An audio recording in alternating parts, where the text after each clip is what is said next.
السلام علیکم ورحمۃ اللہ وبرکاتہ۔ بسم اللہ الرحمن الرحیم۔ جیسا کہ ہماری کلاسز صفات حروف کے بارے میں کنٹینیو ہیں، پچھلی کلاس میں ہم نے صفت ہمز کے بارے میں پڑھا تھا۔ آج کا ہمارا ٹاپک صفت جہر کے بارے میں ہے، جو صفت ہمز کا اپوزٹ ہے، یعنی کہ ضد ہے۔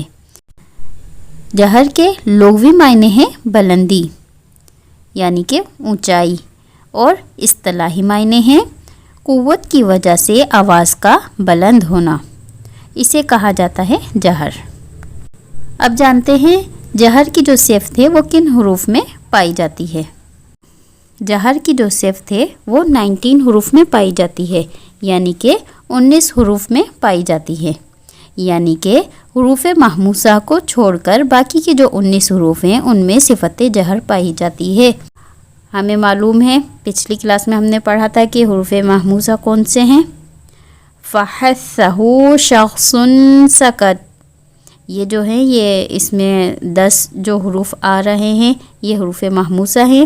اب انہیں چھوڑ کر جو باقی کے 19 حروف بچ رہے ہیں ان میں صفت جہر پائی جاتی ہے، اور ان 19 حروف کو حروف مجہورہ کہتے ہیں۔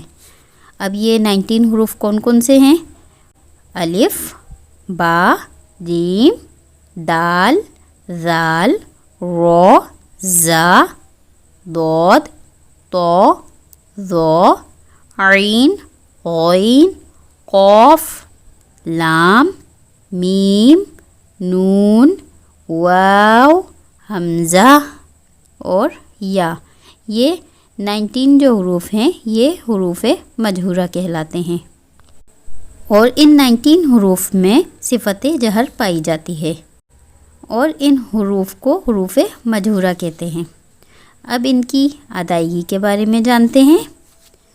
حروف مجہورہ کو ادا کرتے وقت ان کے مخرج کی آواز قوت سے ٹھہرتی ہے، یعنی کہ رکتی ہے، اور سانس جاری نہیں رہتا۔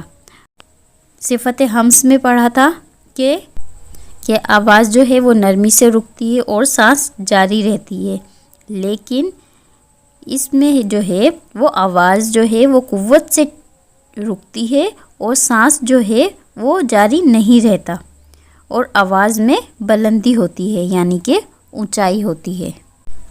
اب حروف مجہورہ کی مشق کرتے ہیں، جیسے حمزہ، لام زبر ال، ال، ال، حمزہ، ذال زبر اذ، اذ، اذ۔